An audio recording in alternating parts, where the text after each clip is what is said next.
રાજ્યમાં નકલી અધિકારી બાદ નકલી જજનું કારસ્તાન ખુલ્યું છે। કમલેશ પટેલ નામના વ્યક્તિને મળેલા વોરંટના આધારે પર્દાફાશ થયો। એડવોકેટ વિશાલ અને ધવલ બારોટે રૂપિયા માટે કામ કર્યું હતું કૃત્ય।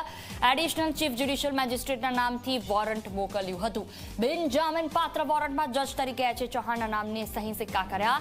તપાસમાં એચ.એ. ચૌહાણ નામના કોઈ જજ ન હોવાનું સામે આવ્યું। મહત્વનું છે કે કમલેશ પટેલ નામના શખ્સને ધવલ બારોટ નામના વ્યક્તિએ પોલીસની ઓળખ આપી ફોન કર્યો।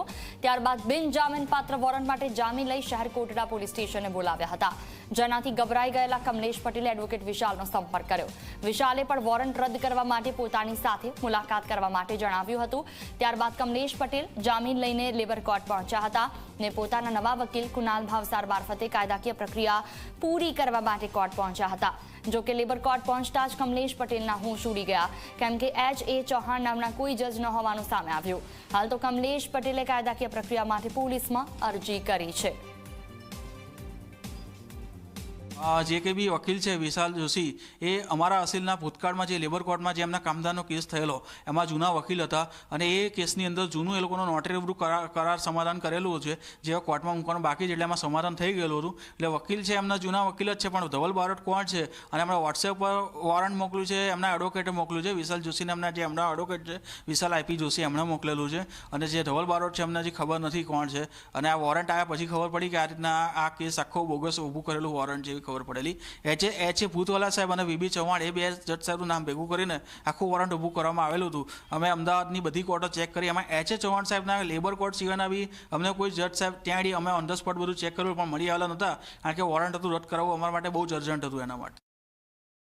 કાયદાકીય પ્રક્રિયામાં અમે જજ સાહેબને ભૂતવાલા સાહેબને જ્યારે અમે કીધું, ભૂતવાલા સાહેબે એવું કીધું કે તમારા રાઇટ ઓપન છે ડેફિનેટલી, કે આની અંદર વોરંટ છે એટલે તમારા રાઇટ 100% અને 25,000 ને 15,000ની કિંમતી જામીનગીરીના 100 રૂપિયા કરતાં વધારાની કિંમત છે, એટલે વેલ્યુએબલ સિક્યુરિટી છે, તમારા રાઇટ 100% ઓપન છે। You can criminal proceedings may be initiated, એ તમારા ઉપર છે। એટલે અમે અમારા અસીલને કીધું કે આની અંદર ફોજદારી ફરિયાદ કરવા જેવી છે કે આની અંદર જેથી કરીને ભવિષ્યમાં આવું ના થાય, એટલે અમારા અસીલની સૂચનાથી અમે કારંજ પોલીસ સ્ટેશનમાં DCP zone 2 crime branch director high court vigilance રજિસ્ટરને અમે અરજીઓ આપેલી છે, જેમાં ક્રાઇમ બ્રાન્ચની અરજી ફોરવર્ડિંગ થઈને ટુ કારંજ પીઆઈમાં પહોંચી હતી અને કારંજ પીઆઈ સાહેબે વીબી બાવળિયા સાહેબ લેડી પીઆઈએ અમને અમારા અસીલને બોલાયેલા। જે સમયે એવું કીધું કે આની અંદર ભોગ બનનાર કોર્ટ છે, કોર્ટ ઓર્ડર કરે કે રજિસ્ટ્રારને કે જાઓ જઈને ફરિયાદ દાખલ કરાવડો તો જ અમે ફરિયાદ દાખલ કરી શકીએ, એ સિવાય અમે ફરિયાદ દાખલ કરી શકીશું નહીં। બીજું આ જે કે બી વોરંટ વોટ્સએપ પર મળ્યું ત્યારે અમારા અસીલ એમના ઘરે સાઈબાગ હતા, એટલે આની અંદર જ્યુરિસ્ડિક્શન સાઈબાગનું છે, એટલે અમને એ અરજી કારંજ પોલીસ સ્ટેશનને ક્રાઇમ બ્રાન્ચની બંને અરજીઓ ફોરવર્ડિંગ કરીને સાઈબાગ મોકલી છે, સાઈબાગ પોલીસ સ્ટેશનમાં। સાઈબાગથી હજી સુધી 8 દિન સુધી કોઈ અમારા અસીલનો જવાબ કે આ કોઈ પ્રક્રિયા હજી સુધી થયેલી નથી।